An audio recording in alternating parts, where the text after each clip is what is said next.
You will hear a number of different recordings, and you will have to answer questions on what you hear. There will be time for you to read the instructions and questions, and you will have a chance to check your work. All the recordings will be played once only. The test is in 4 sections. Write all of your answers in the listening question booklet. At the end of the real test, you will be given 10 minutes to transfer your answers to an answer sheet. Now turn to Section 1 of your booklet. Section 1. You are going to hear a conversation taking place in the airport. First, you have some time to look at questions 1 to 7.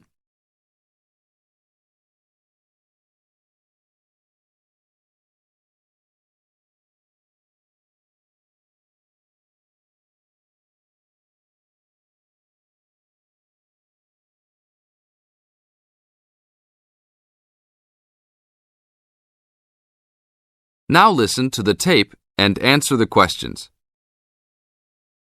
Good afternoon. Welcome to Northwest Airlines. How can I help you today? I'd like to check in for the 2:00 flight to Nairobi. Okay. Oh, that flight has been moved back to 2:45. Nothing major, just a weather delay that the plane experienced in Casablanca. May I have your name, please? Sure. It's Jim Harkness. Is that Harkness with 2 S's? Yep. And that's Jim with 1 M. Got it. Oh, I see you're connecting from Beijing. You sure are getting around. Yeah. I'm the director of the Worldwide Fund for Nature in Beijing. I'm going to Nairobi for a conference on conservation planning. Fascinating. Will you have any luggage to check in? Yes, 1 bag, 1 carry-on, and 1 laptop. Fine. Put the bag on the scale, please. We are going to fill out customs forms before departure. Can I ask about the contents of your check-in bag? Sure. It's clothing, personal effects, some gifts, and a few books. Thanks.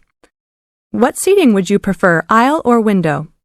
I'd like a window seat, 3 rows back from those large TV screens if possible. Let me see here. We have 1 4 rows back. Is that okay? Yeah, I just hate being right in front of those screens. Then I have to watch every dumb movie that comes on.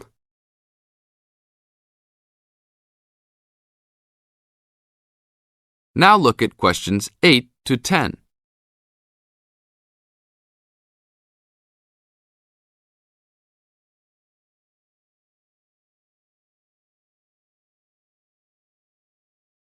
As the talk continues, answer questions 8 to 10. I understand. Is that your carry-on? Yes, I bought it in India last year. It sure is a nice bag. Unfortunately, I think it's too big for the overhead storage compartment. Maximum dimensions for carry-on baggage is 16 inches wide by 10 inches high by 21 inches long. Oh, well, it's okay with width and length, but it's 12 inches high. Are you sure that it won't fit? I've squeezed it in before. No, I'm sorry. You'll have to check it in with an agent prior to boarding. All right, it's no big deal. One final thing. Do you have any DVDs that you purchased in China? Yes, I have my own music CDs. Okay, that's fine. We're not allowed to transport DVDs. We're working on controlling copyright regulations imposed by WTO. Sure, I understand. Is that everything? Yes, it is. You have a wonderful flight now. Thank you. This is the end of Section 1. You now have half a minute to check your answers.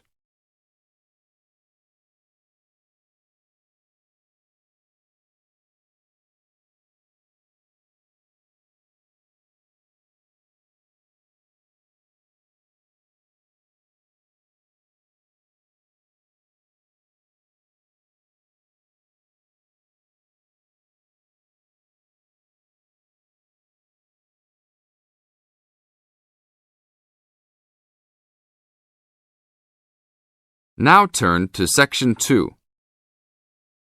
Section 2. You are going to hear a talk on cultural shock. First, you have some time to look at questions 11 to 16.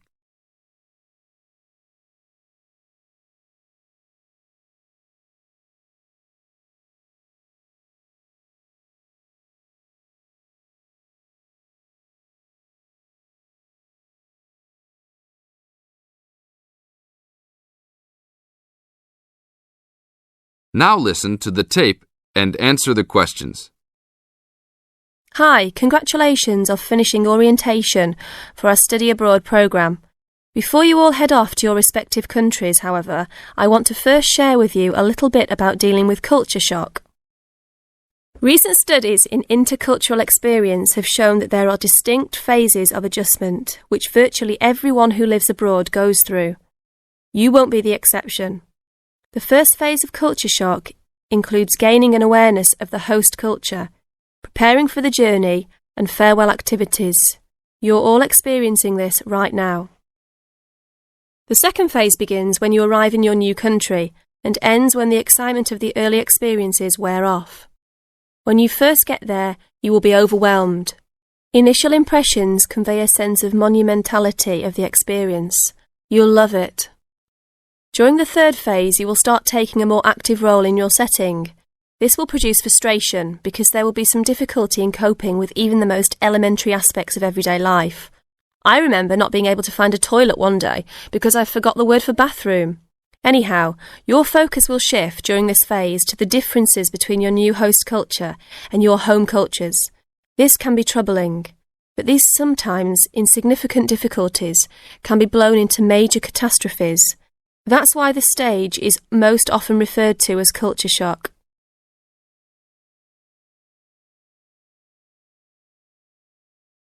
Now look at questions 17 to 20.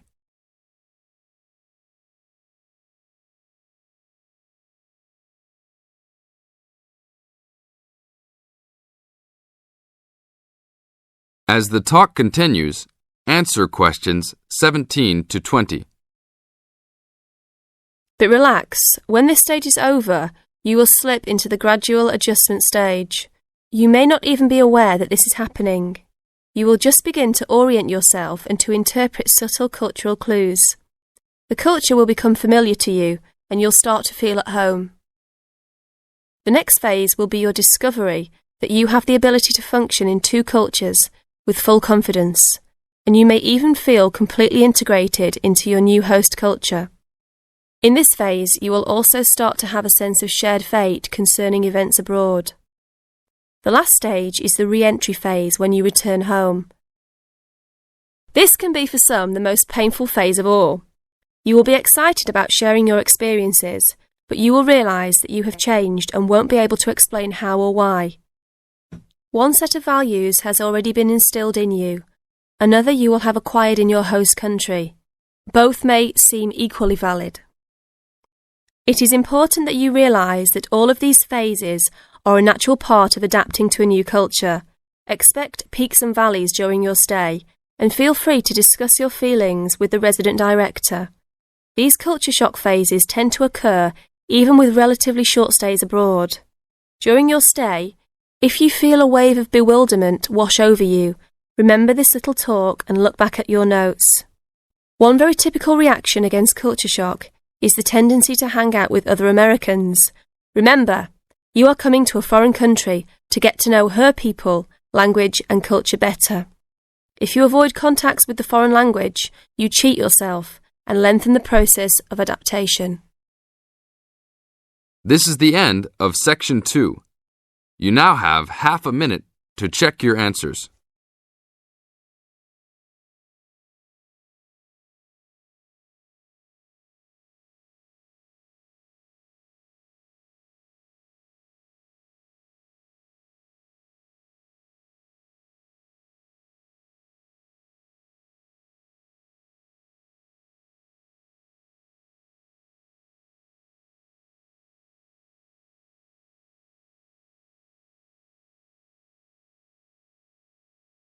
Section 3. You are going to hear a conversation between a moderator and two students. First, you have some time to look at questions 21 to 25.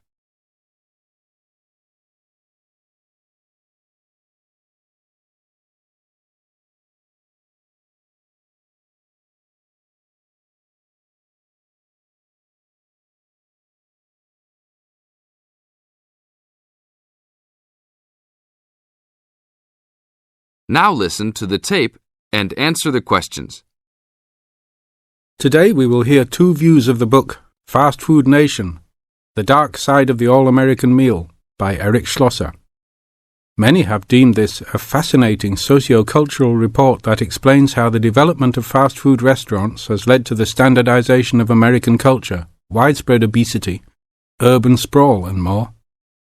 Well, I think that Schlosser's book promises a lot but delivers less than a highly hyped fast food meal. The book is not well written, and it lacks organization as it skips around in its telling of fast food horror stories. And then he spends a great deal of time on Walt Disney and bashing Disneyland. Why is that in a book about fast food? Bashing is the best word for this book. According to this book, Schlosser clearly believes that the fast food industry is responsible for every problem in America today.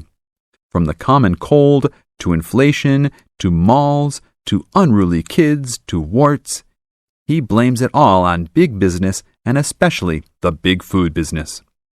The book is written in a breathless, alarming motive that makes it sound like McDonald's and Disney are co-conspirators to take over the world and force every living child to eat greasy French fries. Give me a break. Schlosser is also very biased for the left, praising unions while ripping right-wing values and Republicans. Nixon seems to get special attention. Just having your picture made with him gets sinister prose and makes you a co-conspirator. Despite claims of research, there are numerous blatant assertions such as parents in the 80s spent more money on their children because they felt guilty about not spending time with them. How does he know that? Is all consumer spending on kids really driven by guilt? The book is a farce. Save your money to buy a Big Mac and read something else. Only read this ridiculous book if you are an anti-Republican, anti-big business, there are evil forces everywhere subverting the world fan. Thank you, William.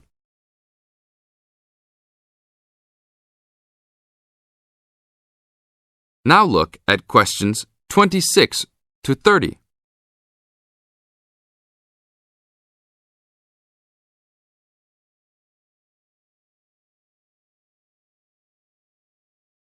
As the talk continues, answer questions 26 to 30.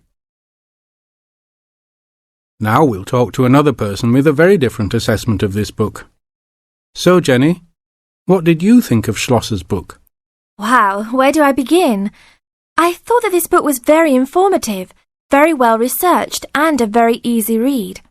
Schlosser did a wonderful job of organizing the vast amount of information that he placed in this book.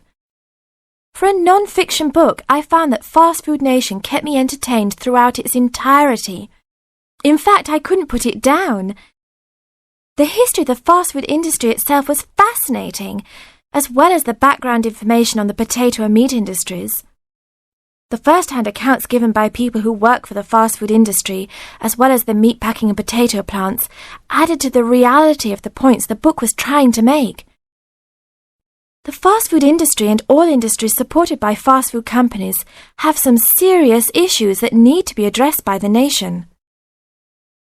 In addition, Schlosser does an excellent job of pointing out the dangers of not only working for these businesses, but eating food supplied by them. It's scary to think about the dangers lurking behind the counter at your local fast food chain.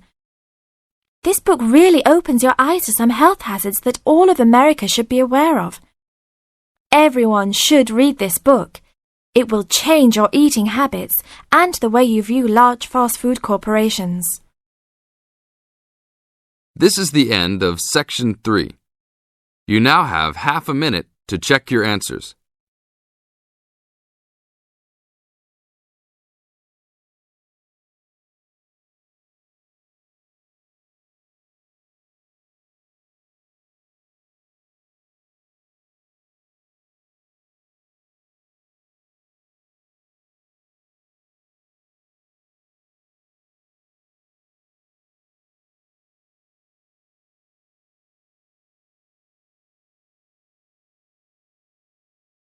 Now turn to Section 4.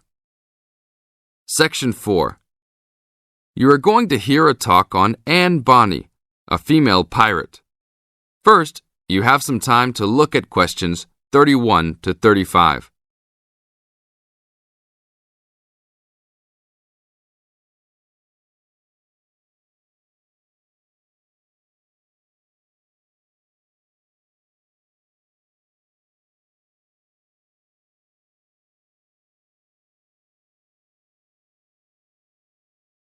Now listen to the tape and answer the questions.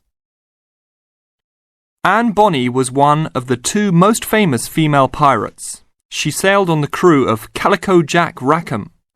Anne was romantically involved with Calico Jack, but she could be counted as none the less as fearless as any other pirate. She was born in County Cork, daughter of an attorney and his maid. The lawyer left Ireland in disgrace, but found fortune in the Carolinas. There, he amassed a fortune and bought a large plantation. A ne'er-do-well pirate sailor named James Bonny married Anne in an attempt to steal the plantation, but Anne's father instead disowned her. Bonny then took Anne to the Bahamas, where he turned informer to Governor Woodes Rogers, turning in any sailor he didn't like as a pirate for a handsome reward. Anne quickly grew to dislike her spineless husband and quickly caught the eye of one Calico Jack Rackham, a pirate of some renown. Governor Rogers had recently passed an amnesty for pirates, which left Bonny out of work. The admiration between Anne and Calico was mutual. Calico Jack was a handsome man who knew how to spend money as well as steal it. Anne was a well-endowed lass with a fiery spirit and a temper that matched that of any man. In any event, Calico offered to buy Anne from Bonny, but Bonny instead took the matter up with Governor Rogers, who said that Anne was to be flogged and returned to her true husband. That night, Calico and Anne slipped out in the harbour, stole a sloop, and began a life of piracy together.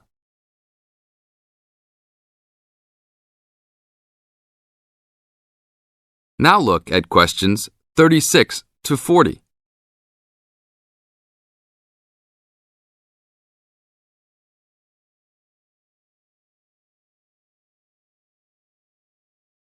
As the talk continues, answer questions 36 to 40. Anne fought in men's clothing, was an expert with pistol and cutlass, and considered as dangerous as any male pirate. She was fearless in battle, and often was a member of any boarding party. In October of 1720, retribution was close at hand. The governor of Jamaica, hearing of Calico's presence, sent an armed sloop to intervene and capture the captain and crew.